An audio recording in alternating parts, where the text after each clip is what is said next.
We are back on the making of a marketer, and we have a familiar face in the house. Jess is back once and for all. It's July. We're moving through it. I'm back from vacation. So, as we've said, we're getting back into that regular cadence. But, Jess, it's been a while. I know you're doing great. Kid number two, and excited to have you back. We're going to delve into a lot today. Yes, I can't wait. It's a feat that I have a nice shirt on. My hair is down.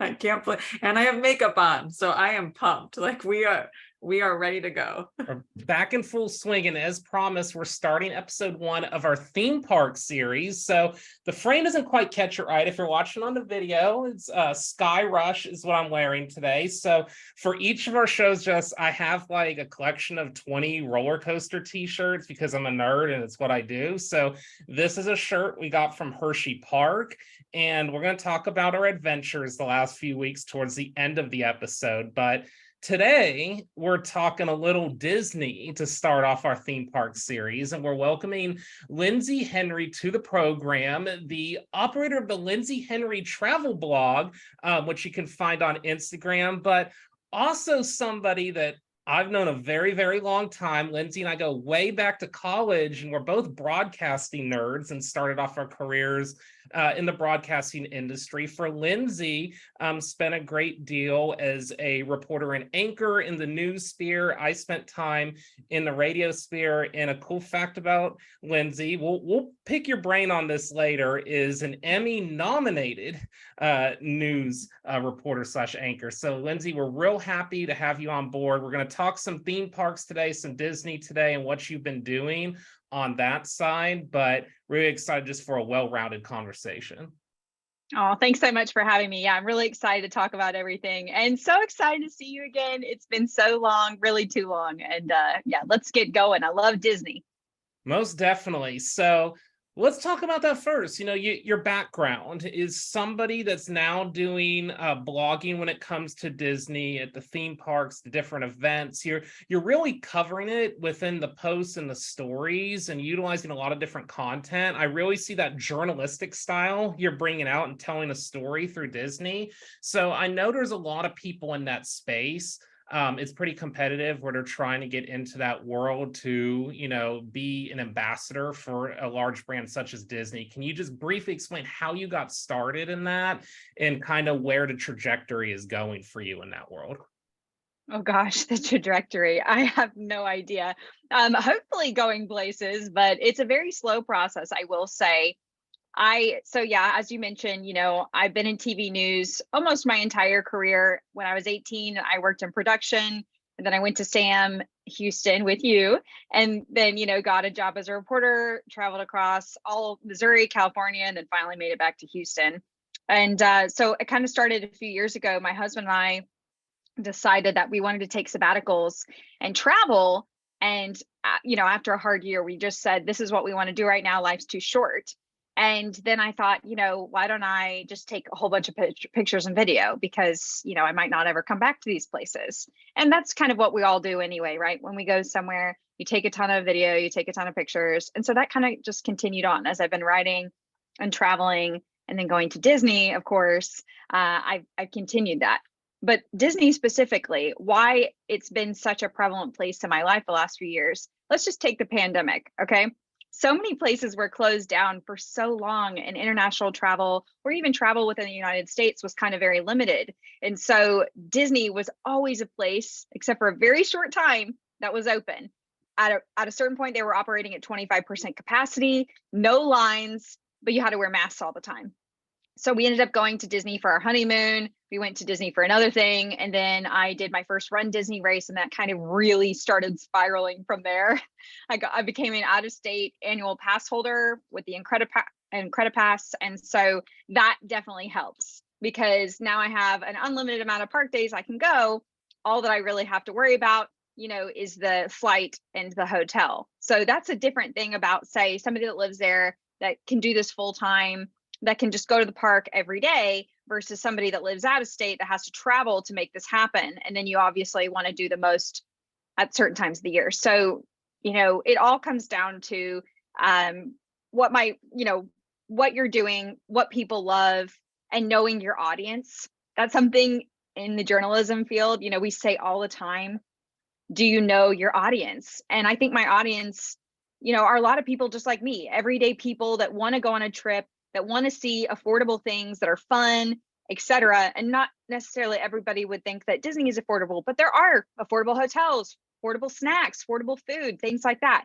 And so when I started posting about that, that really started kicking things into gear, making things relatable to the everyday person, like me. I mean, we can go have fun. You can stay at a Disney hotel, all of that. And then, yeah, so some of my videos do really well. Some I'm still kind of learning about the process of how things, go viral and that.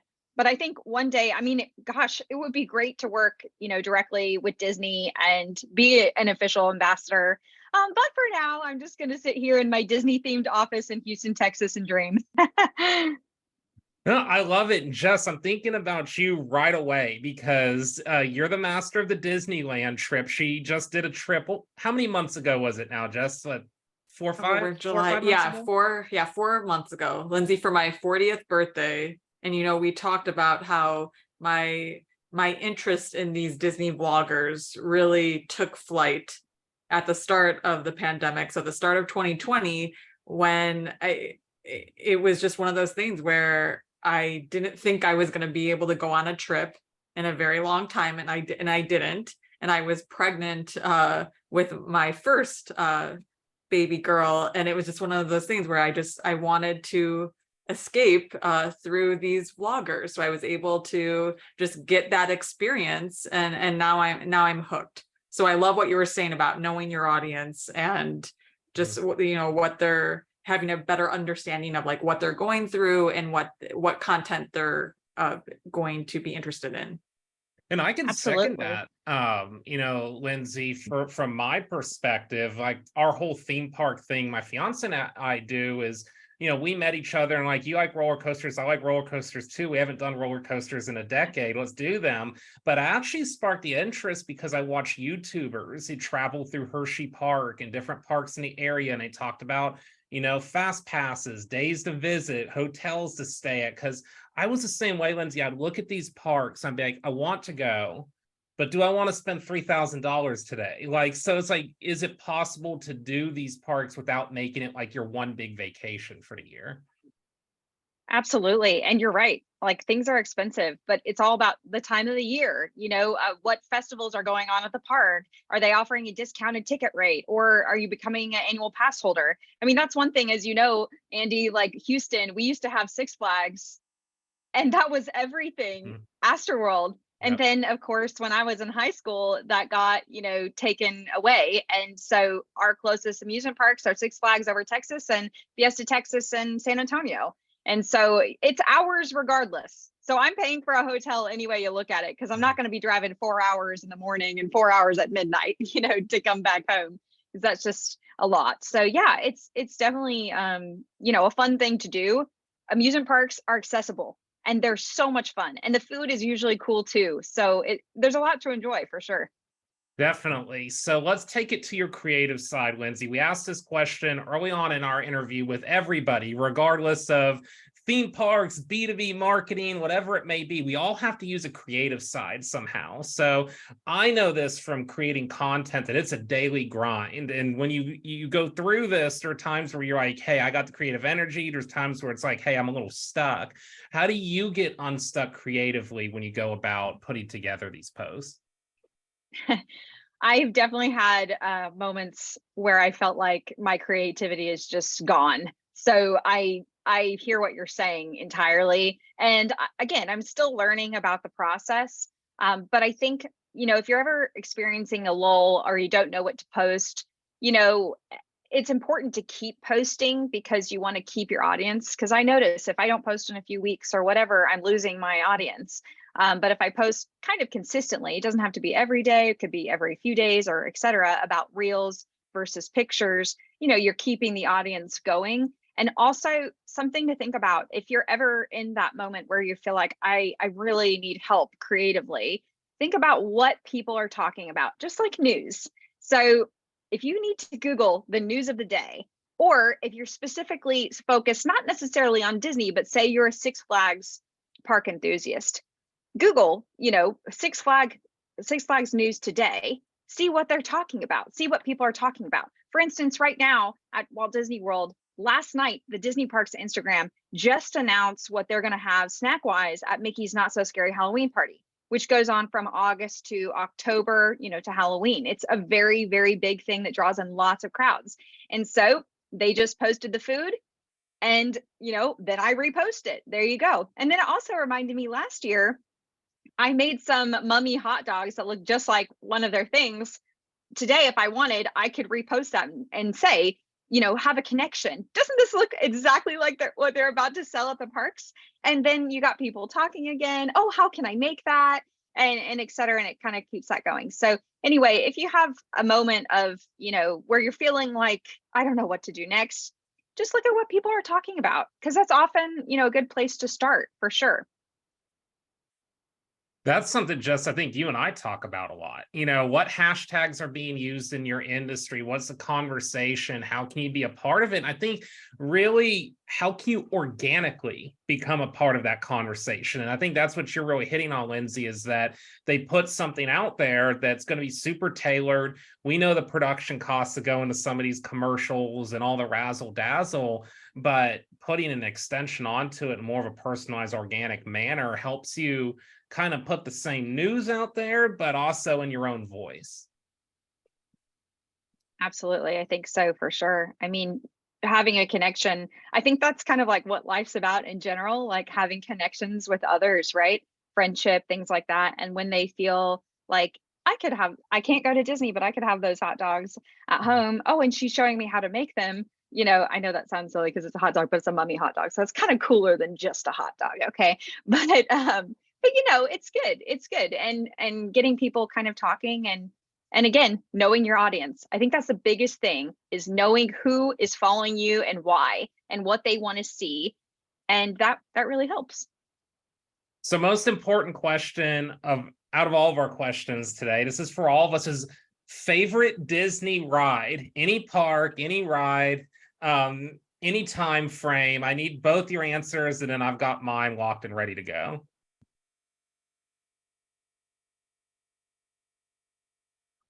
Lindsey, do you want to go first? You go first. You go first. I want to hear. Disneyland, Indiana Jones. I mean, well, Andy knows this. I'm not really a roller coaster person. I'm not into heights, even though I can fly, but yeah, not into heights. I always I don't like feeling ill, like on rides, but for some reason, so I stick more with like the non super thrills. And then some reason, Indiana Jones, like, I love it. I love screaming on it. Everyone is always looking at me when I'm like, yeah, this is a fun ride. Why can I not scream on this ride? But anyway, it captures my like thrill seeking extent, like what I can do essentially. But yeah, love it. Love the story too. Like the queue. I look at the queues and then the actual ride itself. Did you like the new movie as well? I have not seen the new movie yet, but yes, I will let you know once I see it. Did you like it? I'm assuming. Oh my gosh. Yes. Yeah. Indiana Jones reminds me of my dad. And so of course, like, I had to see it right away. And then actually my dad was in town that weekend, so we got to go together, which was really special. But yes, that ride that you're talking about at Disneyland is phenomenal. The ball rolling towards you. I mean, you really feel like you're in the movie. It's pretty cool. That's a good one. My favorite ride. I really feel like I have to think about this a lot, because I have a lot of favorite things for different reasons. Like Pandora World, the world of Avatar, that ride is really cool because when it came out, it was just so unique. You're in this bike like setting and you're watching this giant screen and you smell the things like California Soarin'. But so I really like that one.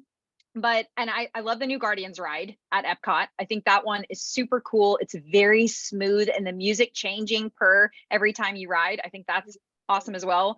But I really had to think about like, okay, take all the things I love and choose a favorite ride, right? I think it is Expedition Everest at Animal Kingdom because several things. The park is just beautiful. The ride is really long. You're on it for a long time and it switches up. It does things you don't expect, which is cool. And also, one thing that I'm a big fan of at theme parks are single rider lines, which are just so much fun. So, you can go with a group or you can go by yourself, or your entire group can go in the single rider line. You just know that you're going to be separated. So what I love about this ride specifically is that you can ride it like 20 times in the single rider line and you just get partnered with whoever, and who cares? Because if you're not going to buy the big picture, it doesn't really matter, right? But that ride, I'm telling y'all, is so much fun. And I feel like that's the one I could probably ride all day and never get bored. Andy, what about That's you? What do you like? I've watched it on YouTube, so I haven't been there in a while to Disney World since they built that. But that'd be like my number one if I went back. So it's been a while. So we're like building up to the Disney / Universal trip. It's coming. We just don't know when it's coming. We're building up to it. My favorite from being a kid was the Tower of Terror, because I love haunted stuff. Jess, you know this all too well. Horror movies, Halloween's coming around. It's my favorite month of the year. So I loved watching that episode of what was it? It was that series. It's escaping me right now. Twilight Zone. It was a Twilight Zone, and it was actually based on an episode of that series, and it kept a lot of the same elements in the hotel, had the effects, and then the drop. It was just the theming was just kind of like right aligned for what I like. So I know they have Haunted Mansion. That's probably my number two. So I tend to like the haunted rides, and to have something like that year round where you're not waiting for like Fright Fest or whatever, I thought that was a cool element to add to the park. Tower of Terror is a beast in itself. How it goes down and drops, that is scary. And if you don't know, I didn't know as a kid. I didn't know it was going to bounce back up and go up and down a few times. I was like, okay, it drops, it's over. So that's a little bit of a surprise if you don't watch the videos beforehand. Absolutely. It's definitely, I will say, probably my least favorite because of that. Yes. I always say on those rides, you get to feel your stomach and your collarbone. So if you're not into that, it's probably not the best ride. So I'm slightly into it. But let's get back on track. Lindsey, as a travel blogger, let's talk about putting together a comprehensive story for your trips. You already talked about it a little bit, like meeting your audience, talking about how you would go about a day. But when you talk about a story, so, there's visuals, there's voiceovers, there's different things happening. Tell us just kind of how you approach this. Is it something that maybe you're storyboarding, taking it to our news days, or is it something you're going in, you're letting kind of Disney take you where it takes you that day? Letting Disney take me where it's taking me is definitely how I plan that. I mean, I just do it with a passion, not because I feel like, no, I have to, but there's certain things that obviously, you need to post about. So for instance, in April, I went for the springtime surprise races. I love Run Disney, had a great time. But Tron had just opened up. So of course, everybody's posting about Tron, right? And it's a process. You have to get in the virtual queue on your phone, and you may or may not get it. Then, when it's your time, you have to race over to the ride and ride it and everything like that, right? So I'll give this as an example, okay? The day that I was at Magic Kingdom and I was set to ride Tron, which is right behind Space Mountain now, it's at Magic Kingdom. I got in the virtual queue. You're allowed to get in at 7 a.m. At 6:55, I get on my app and I start refreshing because I am crazy and I want to make sure I get a spot in the virtual queue. And so I got like boarding group 8, and it goes up to like 200 or something. So I knew I'd be called pretty quickly. And because I was staying at a Disney park resort hotel, I was able to get into the park an extra hour early. And basically the second I swiped in, it said my boarding group had been called. But what made this day unique is that it was pouring out, just hardcore raining. No one was at the parks yet. And I mean, for like the first 2 or 3 hours, barely anyone was there because it had been raining for like 5 hours straight, before the parks had opened. It was just very wet out. But I know this about Disney, that it can rain, just like Houston, just like anywhere else. So I had a poncho, had everything ready, and I just filmed everything because I'm like, wow, this is pretty cool. Like the park's empty. I know it's raining, but I'm still able to ride rides. So not all of them, of course. But then I go to Tron, and then because of that, I ended up being the only person on that ride. That ride had just come out. I mean, it was brand new, and I was the only one on my coaster, and I got put in the very front row. And it was so neat, and that made it kind of special. So I'm like, I have to post about this for sure. So of course I'm taking video of everything as I'm going, but then in hindsight, I'm like, this is a cool thing to mention. I need to, because I mean, everybody wants to ride their favorite ride or a brand new ride, period. But then by themselves, it kind of made it a unique experience. So anyway, what I think about when I'm going into something like that, or just shooting something in general, like say a new food or new to me snack that I'm trying, lots of video, different angles. I mean, in the news business, we're taught like close up, medium shot, long shot, be careful with panning, things like that. So I basically just take everything that I know already from the TV news industry and use my cell phone to do it. Don't zoom in on your cell phone, actually physically move your camera closer to the item or whatever you're shooting. And then kind of cut, you can have some long shots, again, close ups, medium shots, one or two of yourself, but like not everybody wants to see you the whole time, either. So, it's kind of like a mix, and you have to have that perfect blend of all of those things. And then music and a voiceover tends to work best. You can record your voice at something, but unless if you have a great mic, it doesn't necessarily always work. And I don't know about you, but as a former or still a newsie, but part-time now, fill-in, I hate when I see people talking like this into an earbud. It's just buy a microphone and put it on a lapel, like a lav mic. So even with that, you're going to have a lot of audio and background and things like that. So I just feel like the voiceover method is so much easier, clean, easy to understand, and engaging. So again, just get as much content as you can. You don't necessarily have to post it the moment you're there, but then when you get home or at the end of the night or when you have a lunch break, work on it. And, if you have to do a voiceover in your car or in a quiet spot at the park or just at home 3 weeks later, do it then. So it's kind of, I don't know, the approach is different. I feel like just grab as much content as you can, because you can always delete stuff off your phone, but you can't go back and refilm that if you're already back home, So that's kind of my advice. I would say overshoot for sure. Make sure you get a variety of different things and angles, and whatever is most interesting to you will probably be interesting to other people. So keep that in mind. It almost reminds me of the reality TV world. They shoot so much footage. So like Survivor, for instance, like they find like an hour episode over the course of 3 days. So 95% of what they're shooting is people sitting around in the jungle and laying in the sand and not doing a whole lot. But you're just trying to capture something. I think, that's the same way as content gathering, is you're trying to figure out what those shots might be.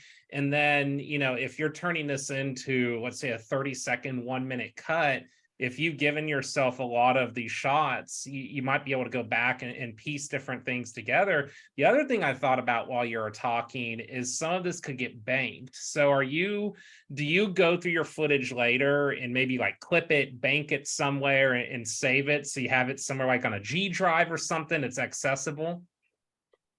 My husband, if he's listening to this, he's gonna laugh because I have like 50,000, 60,000 photos on my phone.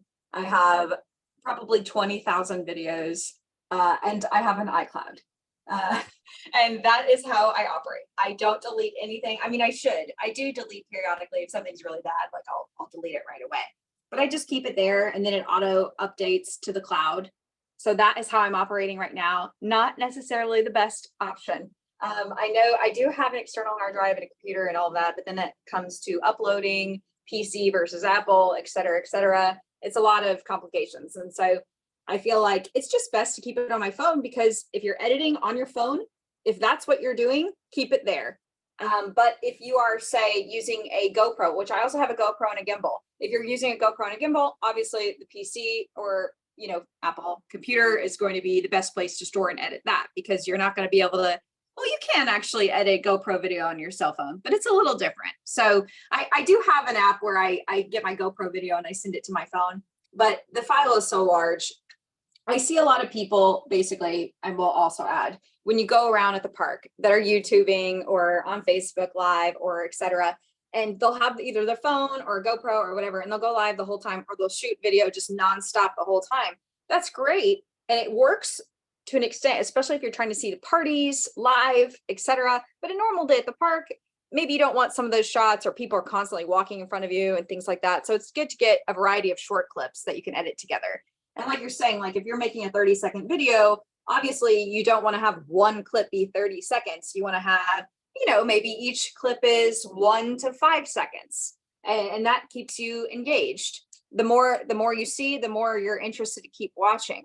So yeah, storage wise, I'm not exactly the most efficient, I will say, but I do have quite a bit. So if you say wanted me to show you video right now of the Harmonious show at Epcot, I've got that video or whatever accessible right now to be able to share. So yeah, I have a lot of video, but I should probably figure out a better long-term solution for this. And Lindsey, what I love about what you're talking about too is just like this idea of, yes, having a plan is good, especially for our marketers out there, because this absolutely applies. Telling a story applies to what our B2B marketers are doing, our consumer marketers are doing, but also having that flexibility, or just being open and letting the story unfold. Because like you're saying, with that day, that special day that you had, not only are you able to talk about a new ride opening and that experience and that point of view using the virtual queue, but now also you're able to highlight, like, what do you do on a rainy day in Florida or at Disney World? And because that's pretty special too. So I like this idea of, yes, you got to plan out your content calendar and have some type of plan and idea, but then be open to other stories. Exactly. And you got it. You just hit it right there. Okay. You can have the idea. I knew that when I went in April, I had several things I wanted to do, and I was definitely going to shoot video and pictures. Tron was one of them, and it was my birthday week. And so I spent one night at this hotel, one night at that hotel. I ate at the restaurants. So I have this nerdy goal of going to and staying at least one night of every Disney hotel, just to experience the whole thing, like go to the pool, go to one of their restaurants, like live it up, just love it. Because usually when I stay, I choose one of the value resorts because I go, several times a year, and I want to be able to take family and things like that. And I want my husband to not be mad at me. but yeah, you have to go like with a general idea. Like say you're a Disney content creator like me, who's out of state. I know I'm going so many times a year because I have the Run Disney races. And I know that, and not just Run Disney, but say like September, for the Mickey's Not So Scary Halloween party. Okay, I'm going to that. Well, what am I going to do on there? I'm staying here. I'm, plan several things, but don't necessarily plan your entire day and have it so set that you cannot change your plans. Like the rain. You just never know what's going to happen. You never know. And you have to kind of be prepared. So maybe always keep a poncho on you just in case, or an umbrella, no matter what you're blogging about. Don't want to get your gear wet. Been there, done that. But yeah, have an open mind and really think of like all the different angles you could tell on this. It's not just a new ride that opened. It's a new ride that opened and I'm the only one on it. That is crazy. Or it's, what is this ride like in the rain? It still operates. That's a great thing that a lot of rides, can't do. So yeah, just being open-minded and really kind of trying to get as much content as you can. And then you can solve that problem later. You can say, okay, I've got all these different angles, write them down on a piece of paper, tell every single one of them. Don't tell them all the same day necessarily. Save them for a rainy day. That's funny you bring that up, Lindsey, because that actually just happened to us. I'll go in further detail, not to derail this podcast too much later on in the show, but we went to Hershey Park on our first ever road trip we just did on 100% chance of rain day. So I was like, walking in. But there was only going to be a pocket of 4 hours where it rained, but it was like like rain. It wasn't like a shower. So we got rides in. There was hardly anybody there. The whole park got grounded completely because it was like lightning strikes in the area and everything. But we actually found stuff to do. We went to the Chocolatier restaurant and bar and had chocolate martini flights. We went to a chocolate show. We did an indoor chocolate ride. And before we knew it, the park was open again and nobody was there. So it was exactly what you're talking about. But I was actually concerned a little bit during the day because it's like, they might just shut this whole thing down. Like they just might be like, hey, we're closed at 2:00 because nobody's here. And they stayed open. And then we got this free day kind of towards the end. But that's something that I was actually thinking about when I was there. Like that's good content right there to know, because I didn't know that going in. So to exactly what you're saying, that's a post and just excellent content, and the visuals you can provide through the whole day create that POV experience. Yeah, that sounds like an awesome day too, honestly. Like as soon as it stops raining, you're the first one on all those rides. That's a great day to me. Oh yeah, it was wonderful. 78 degrees too after it was done raining. So, oh no, 68 degrees in the middle of July. So Pennsylvania, of course, doesn't get as hot as I'm used to in Texas, but still 68 in July. That's a little cool. So we got a cool day out of it too, which was nice. So You need to bust out your winter coat. no, I'm adjusted now. I don't need a coat until it's like 40. So I've gotten some of the Texas out of me, but not all of it. But we're getting there. Few more questions, Lindsey. This has been wonderful. I've learned so much just from your approach, and what I love about it is I really just hear that journalistic side in there, as you approach this. So like the way your brain works, it's so much what I do and how I teach social media. So it's like really just refreshing to listen to you talk about all this. But let's talk about theme parks as a whole. So something that I saw recently is SeaWorld in Florida opened a new ride.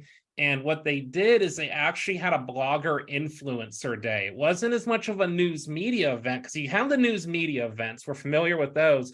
They actually had a blogger day where they just let everybody in, ride their new roller coaster, give their opinions. They gave them exclusive access to taking videos.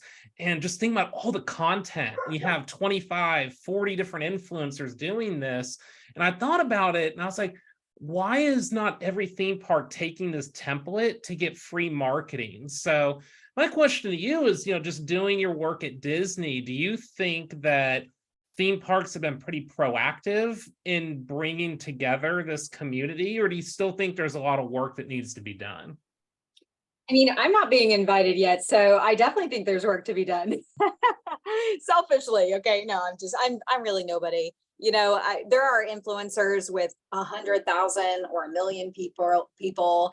My follower group is small, comparatively speaking. But I do see theme parks inviting people out, influencers, to do this, to see a new ride. Like, let's take Universal in California. They also invited all these influencers out when the new Super Mario Land opened. And of course, like, who doesn't want to be there, right? So yeah, great idea, because then you're seeing your favorite influencers there posting about it, and it's marketing.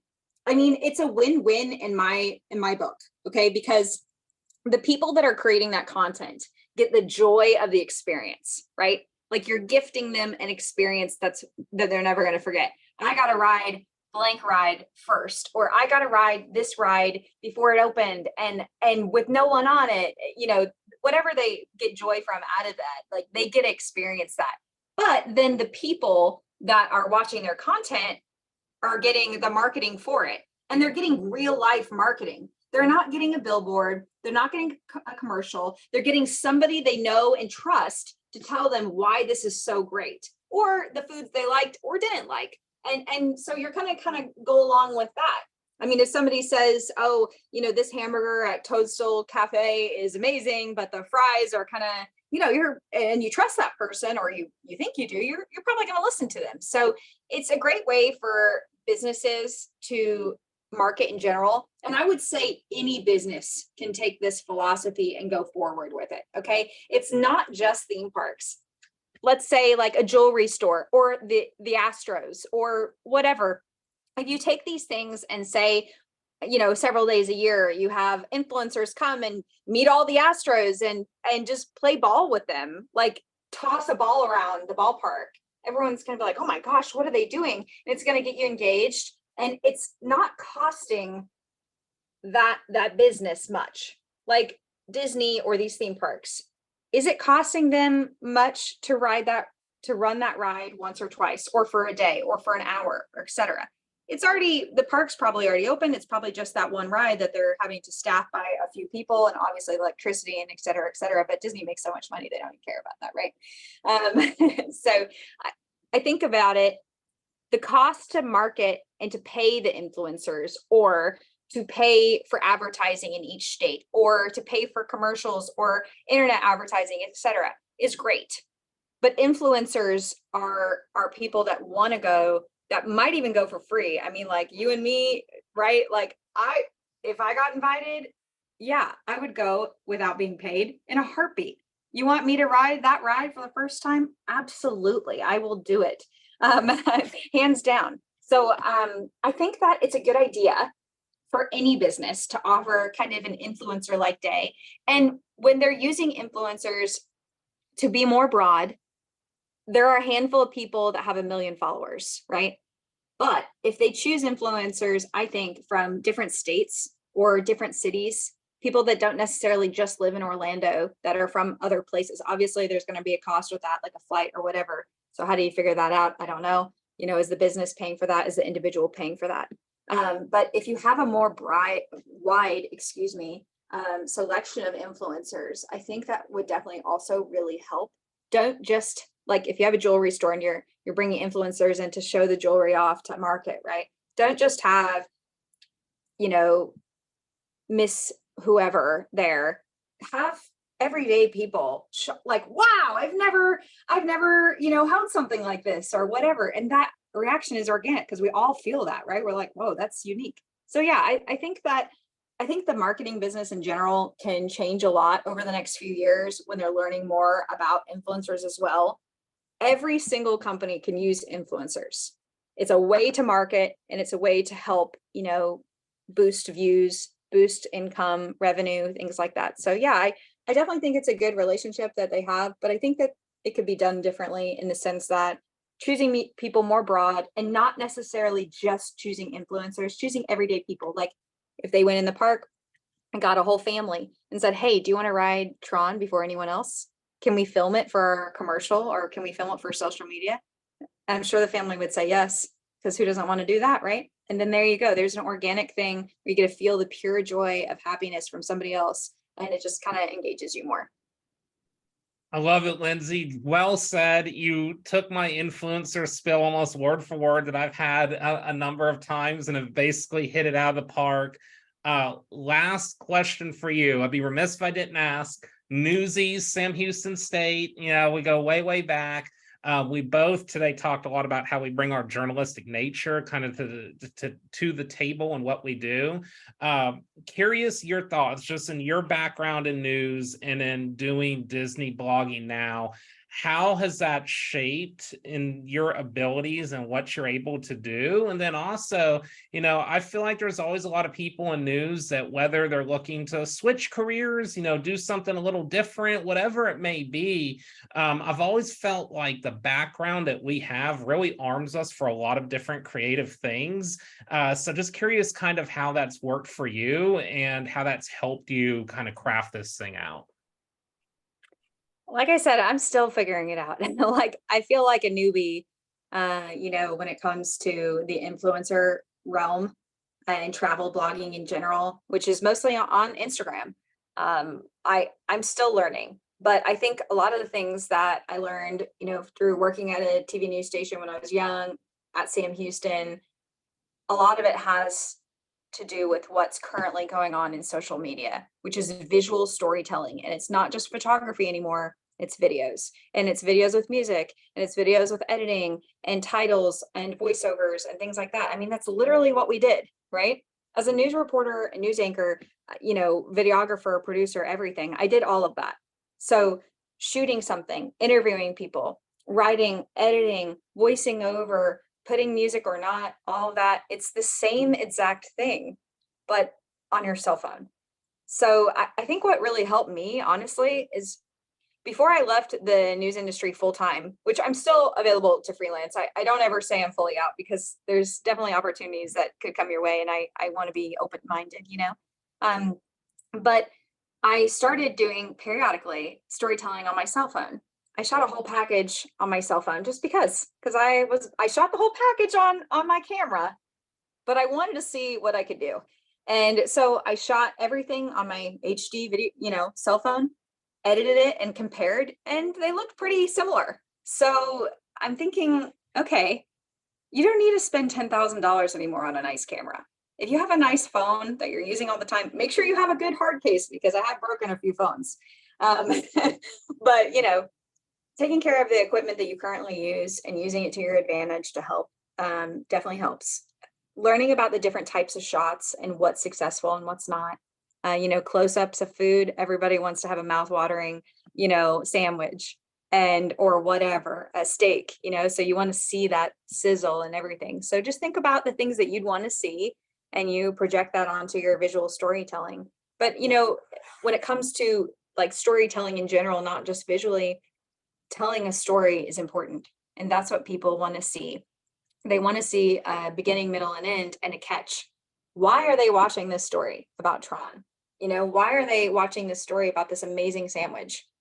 Because it's great for you and you want to share that, right? But tell the things that fascinate you the most, and chances are it's probably going to fascinate the people that follow you as well. So again, it goes back with the knowing your audience thing. My audience right now, I'm very grateful, is switching. And again, this is something I've learned from the news industry, or that I've had to adjust. That's been kind of difficult. I used to post only news pretty much because that was my life for 10 years. And then I slowly started switching to travel. Well, a post that would normally get 400 likes was now getting 40. And I'm in Egypt. And I'm like, this is Egypt. This is the most incredible place in the world. Why is this not getting like more? You know, I just couldn't understand. And it was because the content wasn't engaging enough. And I'm not saying the pictures, but because at that point in time, I hadn't discovered the impact that Reels had made to the social media industry. Videos are everything right now. And if you have a video with great pictures, great sound, and a great voiceover and a catch, people are going to engage in that. So yeah, definitely journalism has helped me a lot in storytelling. I'm a storyteller by heart. I love to tell stories to people as I'm talking y'all's head off right now. Like, you know, and I think like telling the story of what you love and what you're passionate about is important. And to me, I was so excited when you guys invited me on the show because Disney is a big passion of mine. I love it so much. My family's always loved it. We went growing up. You know, I have some great memories from there as a child and even now into my adult, you know, age. And so, yeah, knowing your audience, producing stuff that you love, it helps create that organic following that, you know, makes people want to come to your page. You have me sold, Lindsey. I need to get to Disney. It's been way too long. I need to ride Tron. I've watched the YouTube videos, especially ones at night, look really, really awesome. So I need to get there. But wonderful conversation today. Definitely, if you're following us on LinkedIn, you'll see Lindsey tagged in there. But also, please go to Lindsey Henry Travel Blog on Instagram. Give her a follow. Check out these Disney tips and tricks and see some cool travel, you know, tips just around the globe as well. It's been so fun to watch you on this journey, Lindsey, and we've learned so much. So I'm excited for where this could go. And thank you so much for joining us today. Thanks so much, guys. It's been a pleasure talking with y'all. And anytime you want to talk Disney or travel, you know where I'm at. Definitely. We'll be reaching out soon. Thanks, Lindsey. Thank you. All right, so Jess, I've got so many like ideas to do a Disney trip now. It's actually on the table for us for this to be our honeymoon trip. So it's like Disney versus Caribbean right now. So we're going back and forth. Lindsey's very helpful kind of piecing it together into different pieces. So, you know, it's got the brain powers working. Yes, everything Lindsay said, it was spot on, because essentially I told you, I got into these vloggers and their stories at the start of the pandemic and had been watching them for 2 years. And when we decided to go on my 40th birthday trip and slash baby moon, I was just gung-ho about going to Disney. And it really was because of the stories I had been watching for the last 2 years from these influencers. So from a marketing standpoint, this absolutely works. And I love all of the tips and tricks that Lindsay was talking about, because I absolutely see this applying to the B2B and the consumer space. You have so much of it too, especially video creation. That's something that I feel like no matter how hard I try, I've gotten it across a good amount, but there's still just thought process. And it's a lot of, being in marketing for decades, that when you say video or create new content, there's this big hurdle, just like scared feeling of what that might cost and all the production involved. She really hits on the point we get at a lot, is that you can do this on a lot of simple mobile devices. It might take some learning and some nuances of how to do certain shots, but there's no shortage of education out there when it comes to video and getting started, to where I think more than ever, you just don't need as much of like a big video background as you used to get started and start shooting some good content. We talk about this all the time with the brands that we consult. You can do low resolution. It works well on LinkedIn, as long as it's engaging and as long as you're, tapping into that customer need and telling an engaging story. Yes, most definitely. So another wonderful conversation. We're just kicking off the theme park series. So we are working on guests for the coming weeks to start talking just kind of around the industry. So stay tuned for that. We got major life updates, Jess. We can't end this podcast without touching on some of the things that's been happening with both of us. So again, welcome back. We're so excited to get this thing kicked off on a weekly, bi-weekly basis again with the podcast. So just tell us what's going on. Like, give us an update for the listeners out there, how you've been, what it's like with two little ones running around right now. Like, we're super excited for you. Oh, thank you. Yes, it's definitely been challenging. There are mountains to climb, of course. It's very rewarding though. And I will tell you, okay, the birth story was a little bit of wild, so I'll try to keep it super short. So essentially, with our first daughter, I gave birth early. She came a little after 37 weeks. It was a natural experience. It was absolutely wonderful, very incredible, swift, but a surprise, unexpected, all worked out.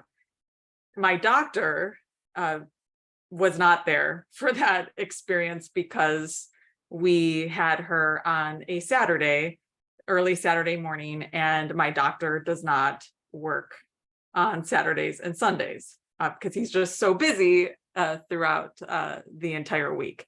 So during this second pregnancy, I kept telling him, I said, "You're going to be there. You're going to be there. You have to be there. I'm so excited for you to be there." And we joked around about it. And I found out at 36 weeks that Georgia was in breech position, and that completely rocked my world. I had no idea what that meant or the implications, etc. So for the next 2 weeks, I did everything I could to try to turn her. And even my doctor performed a procedure where he tried to manually turn her, and she's super strong, and she just popped right back up, and she said, "Nope, I'm doing my thing, and that's how it's going to be."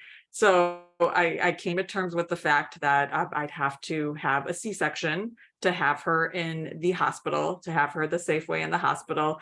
So, we planned it, and my doctor planned it for June 17th, and it was a Saturday. So I was like, yes, I get you on a Saturday. You're coming in, you're here. I'm so excited. And my daughter had other plans and she decided to come naturally on June 11th. And it was a little terrifying because my water just broke at 3 a.m. on a Sunday morning, and I knew that we had to get in immediately because I knew that she did not flip naturally. That's something that they check for. So I knew that this, like, we were having a C-section regardless. And we get in there. My doctor again was not going to be there, but again, it all worked out. And the really cool thing is the nurse in Penny's birth was actually there for Georgia's birth. So her name is Jane. She is incredible. She is our person, and she does not work nights anymore. And she just happened to take a night shift because she had not worked in the last 3 weeks. She's actually an educator now for the hospital. So she was there. She was the first person that I saw, and it was like such a good sign. And so now she was there for both Penny and Georgia, and the 3 doctors that we've experienced throughout this whole process. They've all been incredible. It all worked out. But yes, that's a story. Very long-winded, but I love it.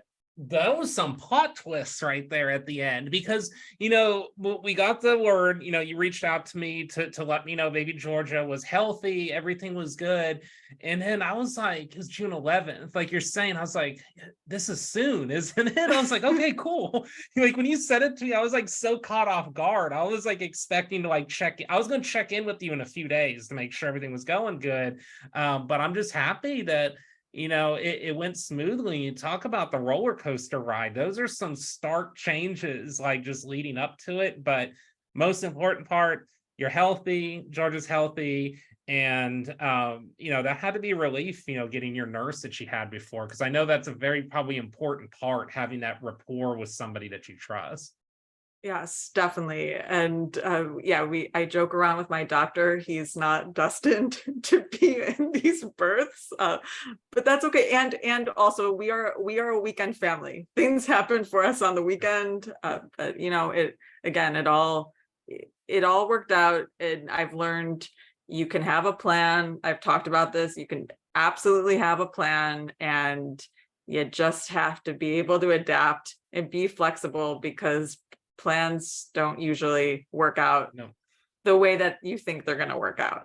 No, there's always some nuances to it. And, maybe, for marketing down the line, I would imagine your social media feed, if you're clicking on the right things, as a lot of Babies R Us and, different things like that going on. So that could be like an interesting topic at some point. What is an e-commerce marketing strategy for the little ones when they're buying new clothes all the time as they grow, or toys, or whatever it may be? I'm sure there's a whole game to that I've never seen before. So it probably would be pretty fascinating. Yes, Andy, there are influencers in this space as well. They're everywhere. There's an influencer for everything. So when you say you're a boring B2B company, because I've heard directors of marketing tell me their company's boring. I'm like, your company's only boring if you make it boring. That's what I sometimes think in my head, but I say it a little nicer. It's only boring if you make it boring, but there's always influencers that can pizzazz it up a little bit. Like they're in every field. Somebody's tapped every single thing you can think of at this point. Yeah, Lindsey made me think of how these companies can capitalize on that influencer piece, and absolutely tapping into your employee stories, but also too thinking about like, ooh, could you have potential candidates? Again, we like to break the HR rules left and right, but thinking about like, can you have potential candidates come in and do like a behind the scenes, or talk more about their experience as well?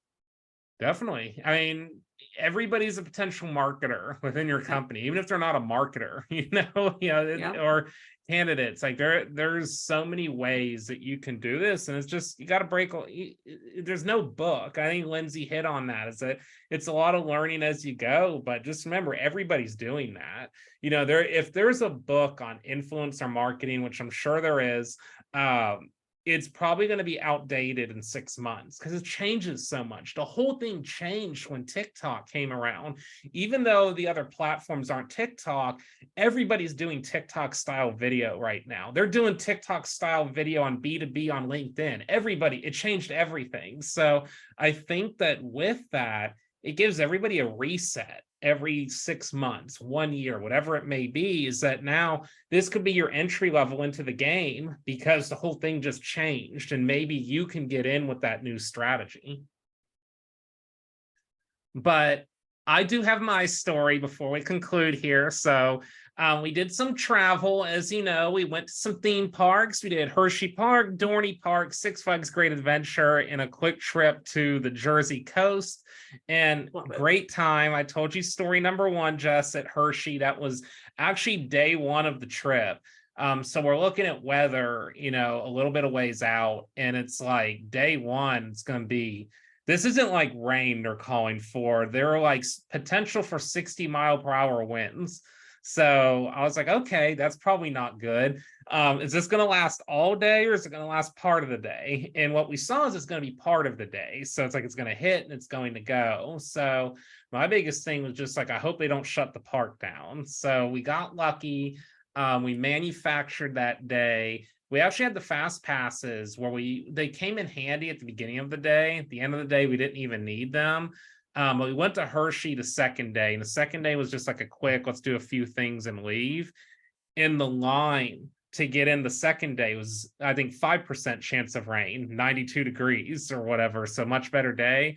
The line to get into Hershey Park was probably running like 800 people at the entrance, like to get in and right at opening. And it was like the kids running and, you know, everybody going crazy as soon as they got in. So I felt justified. I was like, we bought the fast pass. We might have not needed it the day before, but if it was a normal weather day, I made a strategic choice. It's just, we got a little lucky by the weather on day 1. This is making me anxious just thinking about this right away. as well, because I remember on the Disney trip we recently just took, you know, we went in the height or peak amusement park times where it was at 100% capacity, and we were able to check in an hour before the park opened. However, on some of the days, the lines were so incredibly long just to check in that we didn't make that 1 hour window. And I'd be like racing with my 2-year-old to try to get there to feel like we were like taking advantage of like this early admission. And it made me very stressed out. So yes, you're saying 800 people, and I feel you on this. Yes, and then everybody's just like sweating and getting anxious for the gate to drop and all of that. So that was day 1 through 2. Then day 3 was Dorney Park. So Dorney Park, smaller park in Allentown, PA. It was kind of like the middle of the trip stop for us. We rode the first ride of the day. We're the only 2 people on it. So the park wasn't that crowded within the theme park. We jumped over to their water park and it was nuts. So everybody was at the water park. So kind of in and out on that one. Great park, scenic, up in the hills. You're walking up and down mountains as you walk through the park. Pretty cool. And then we concluded Six Flags Great Adventure. So if you're familiar with Six Flags, Looney Tunes, Batman, Superman rides, 95 degrees outside. I'm used to this growing up in Texas, Jess. This is no match for me. I went into the protocol, drank tons of water beforehand throughout the day. But people looked like they were suffering out there because New Jersey's probably not 95, degrees very often, but actually played in our favor once again. On the other end of the spectrum, as the park was very empty, just because I think people are like, no, like not for us in that type of weather. So it ended up being a really good day. The park there has a ride called King to Ka, which is the tallest ride in the world and the fastest ride in North America. So it goes 128 miles per hour and has a 400 plus foot drops. That was awesome. That's a highlight of the trip. We survived that, and the ride was actually closed for a couple of weeks right before we got there for maintenance issues, and it had just reopened the week before. So we timed everything perfectly. Wonderful trip, no crazy stories, just fun stuff. And then we went to the Jersey Shore and had a nice little resort over there with beach views, and there was a tiki bar, and you could eat your seafood right on the water. So it was overall just good time. Like, it was one of those go trips, but everything kind of came about nicely throughout the entire ride. Andy, were you able to film on this ride with the tallest drop? So that they're crazy about that. They won't let you enter the ride queue with anything. So even if you have zipper pockets, doesn't matter. They literally, there's a locker that's like right outside the ride. Every single thing you have, no matter what it is, must go in a locker, and they have a security guard in front of the line, like checking pockets before you go in. So it's probably smart, because I can't imagine a cell phone flying off at 128 miles per hour would be good for anybody.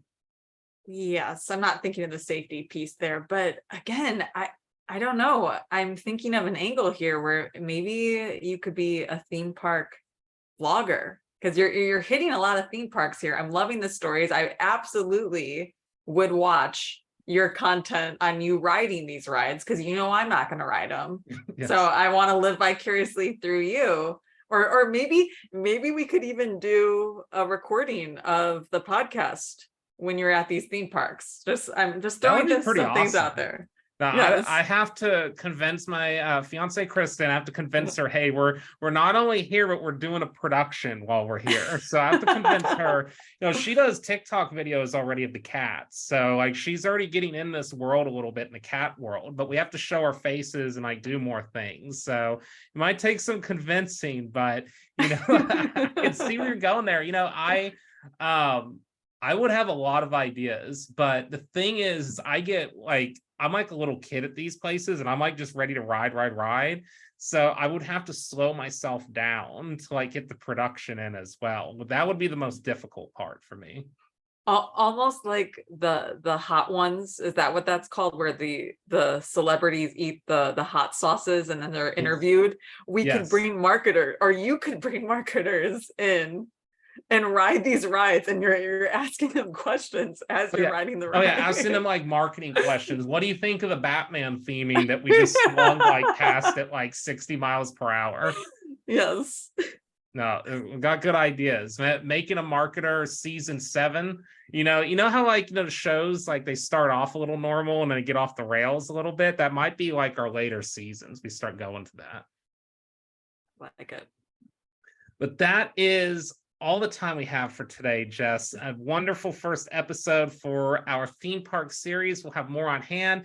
Jess is back in the saddle. We're excited. So thank you once again. Thank you to Lindsey for joining us today. Again, be sure to follow her on her Instagram, Lindsey Henry Travel Blog. We will be back soon, and I'll talk to you later, Jess. Sounds good. Bye. See ya.